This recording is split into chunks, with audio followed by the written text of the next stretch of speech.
I don't think you're going to be like, just like meh about it. It's like either you love it or you hate it, type of thing.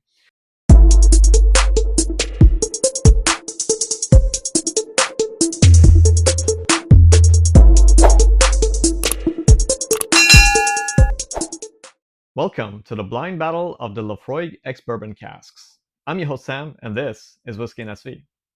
All right, tonight is going to be a super duper exciting episode for me, at least, because I'm going to be putting head to head some whiskeys that are very near and dear to my heart, from a brand that's very near and dear to my heart, the Laphroaig brand. So, Laphroaig, as probably you know, is a one of the largest distilleries in Scotland. It's at least from the Isle of Islay, which is a small island to the west on the west coast of Scotland, where they're very famous for their peated scotches.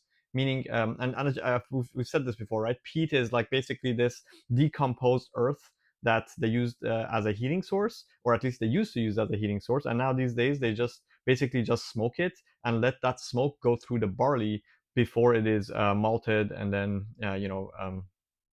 distilled. So the smoke from that goes from that earthy, peaty, fiery thing that basically goes through the entire warehouse, really goes inside the grain and then shows up in the distilled liquid at the end. So the flavors in this are super, I would say, like iodine, earthy, medicinal, smoky, just like very, very rich. In fact, for the longest time, Laphroaig, on the front of it, the it said the most richly flavored Scotch whiskey or something like that. Yeah. So um, I'll get to what they are, but like, let me just show you this box here, right? I think they're not allowed to say this in exact wording anymore. The wording here says, um, the most richly flavored of all Scotch whiskies. Now, I think in the newer ones, they're no longer allowed to say the most. They have to say one of the most or something like that, right? Yeah. So look, they've changed the wording to one of the most. Um, one of the most richly flavored of all Scotch whiskies. Anyways, a little tidbit, interesting stuff there. So in tonight's episode, I'm gonna be I don't have the regular for the regular 10 year, because I think that one wouldn't be fair, because all of these are cask strength or at least higher ABV ones. And the regular 10 year is very available if you are just trying to get into Scotch whiskey and you want to try something completely different. I would say it's worth a try to at least know if you like peated stuff or not. For me, it was love at first sight. For others, it's like hate at first sight. I think there's very few people that are in between. So it's better to kind of like know straight away whether you're gonna like really love something or really hate it. I don't think you're gonna be like um, just like meh about it. It's like either you love it or you hate it, type of thing. So anyway, the reason why I thought this blind would be interesting is because all of these are matured in ex bourbon, meaning they have no sherry, and the pricing is very different, right? So the I should probably order them from cheapest to the most expensive. So this is the cheapest one, right? It's the Laphroaig 10 Cask Strength Batch 13, which is basically um, the you know it's basically the base one, but not watered down, right? And that makes a huge difference, because the base one is probably chill filtered, probably they've probably added color to it. Actually, they probably added color to this as well, because earlier I was trying to use my other glasses and I noticed that the 10 Cask Strength is much darker than the other one, so very likely it has coloring in it. Um, Anyways, but it's basically the 10 year that hasn't been watered down, and probably hasn't been chill filtered, but it has coloring. I would assume it doesn't say no, it doesn't say like natural color or anything like that. So I'm just going to assume that it has yeah, some coloring. Anyways, so this one is at 57.9% ABV. It's quite a banger. Let's put it that way, and it costs only around $80. Now availability is not great. I mean, it probably once a year. It doesn't like fly off the shelves in a matter of minutes like some other brands, but it's probably there for like a couple of weeks of the year. So if you want it, probably at a Total Wine near you, you can get it. Next, we have the Laphroaig Carchis. This one is the 2022 Warehouse One, which is made in ex bourbon cask, and specifically, it was said that the ex bourbon casks were ex make first fill Maker's Mark casks, meaning Maker's Mark obviously is a bourbon producer, and after they were done with the bourbon maturation, they sent it over to Scotland, and then they did the first fill on this. Now I don't know if these are all first fill or not. It doesn't really say, but for this specifically, it says it is first fill. By the way, this one is not a cask strength one. It is a bottle at 52.2% ABV, and it doesn't say cask strength on it, and I believe they may like kind of water this down for effect, because just a smidge or something, because basically uh, the running thing with these cartridges is that they try to make the last two digits, well the I guess the second digit and the first decimal point be the year. So this one is 52.2, meaning it's from year, it was released in the year 2022. So a little interesting tidbit there. Last but not least, we have the 25 year. This is the 25 year from 2018. I've marked it up there. And it comes at a even 52%. Even though it's cask strength, it's an even 52%. And as I said, this is from the older bottling, and it is the maturation on these changes every year, but that year specifically is ex bourbon. Okay, so I'm gonna pour these, and we can get started.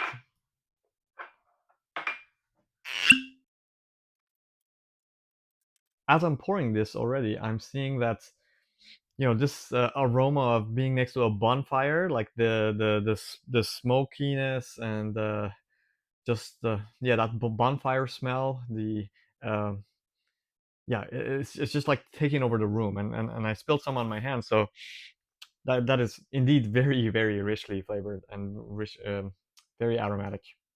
Okay, um, so I'll put number one as the 25 year. We'll do number two as the warehouse one. Something too interesting to note is that, again, this is why I think this one is probably um, natural, not natural color, because from an ex bourbon cask, um, it's unlikely you will get that brown a color, unless if it was recharged or something, which it doesn't say that it was. So okay, so I'm super interested to know which one of these really comes out on top, because the pricing is really very different, right? And I've been sort of collecting the Laphroaig 25s and kind of waiting for my palate to be ready to try them.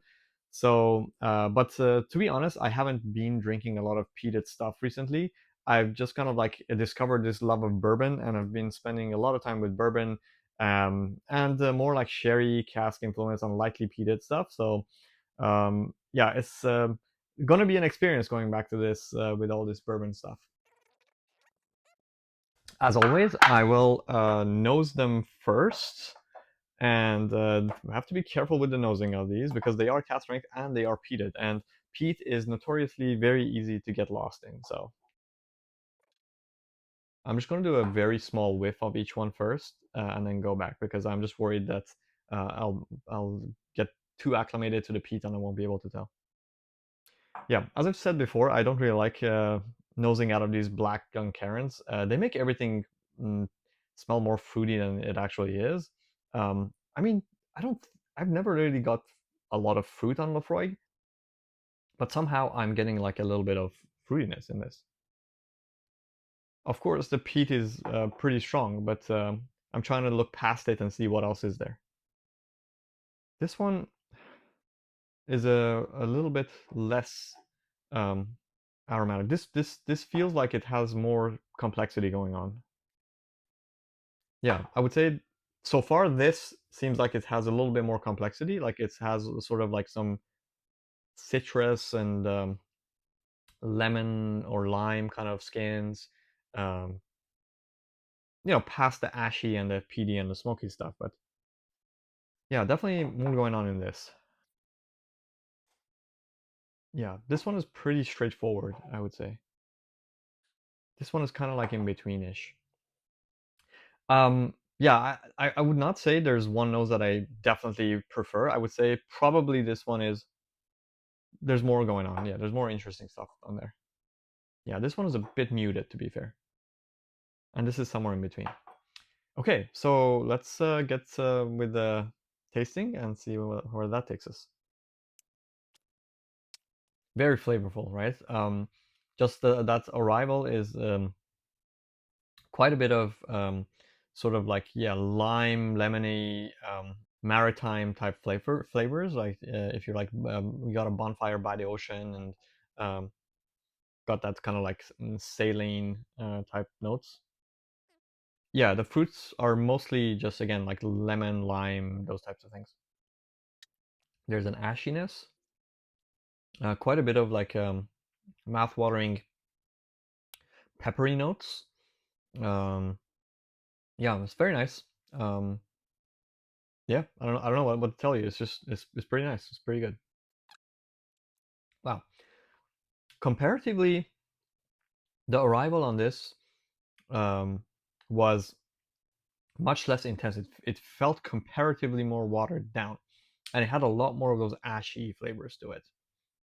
But then like the tail end of it suddenly like got pretty like spicy, and there was quite a bit of there's quite a bit of like kind of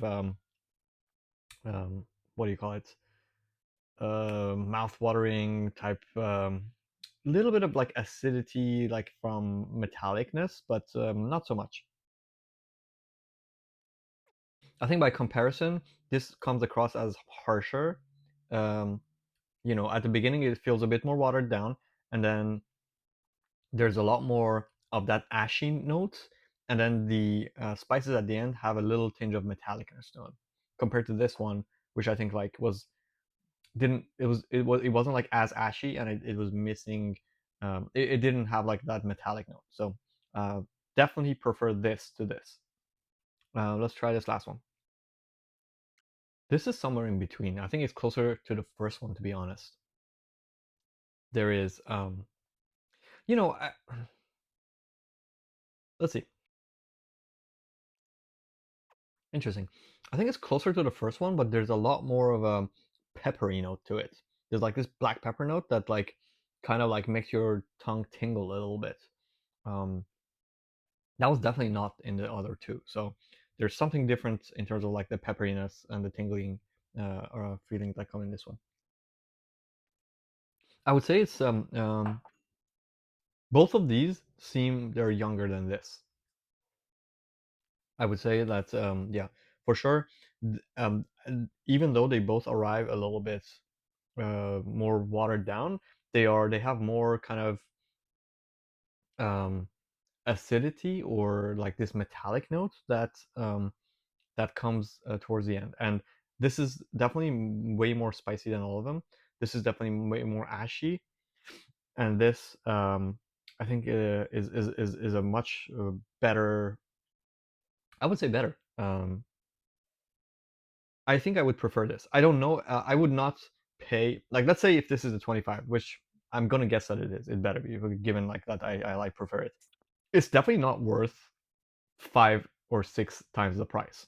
You know, um, it doesn't like blow my mind away the same way as like let's say a Redbreast 27 did. Like Redbreast 27 is like so different. You can't get that anywhere, right? So, um, but paying 450 for one of these, and by the way, these days probably like more like 550 or 600. Definitely, I cannot be justified. I think you can get like pretty decent stuff in the other two. Of course, they're not going to be as refined. Yeah, I'm going to be super surprised if this is not the 25. Okay, let's do the reveal. And this is number one. Yes, it is number one. Okay, so at least it is the preferred one. Yeah. Okay. It's good. It's definitely good. Let's see. I'm gonna guess between these two. I think this is more ashy. This is more. Let's see. But what did I want to? I want to guess the more ashy one is the regular. Is the CS. This is quite spicy, very spicy. So I'm gonna probably in terms of preference. Uh, I don't know. I don't know which way I would prefer between these two. I think they're both very different. This one's very much more ashy. This one's much more like spicy. So I'm gonna guess that probably the ashy one is the regular 10 year, and I'm gonna guess this the peppery one is um, the Carchis. So let's see. This one is number two.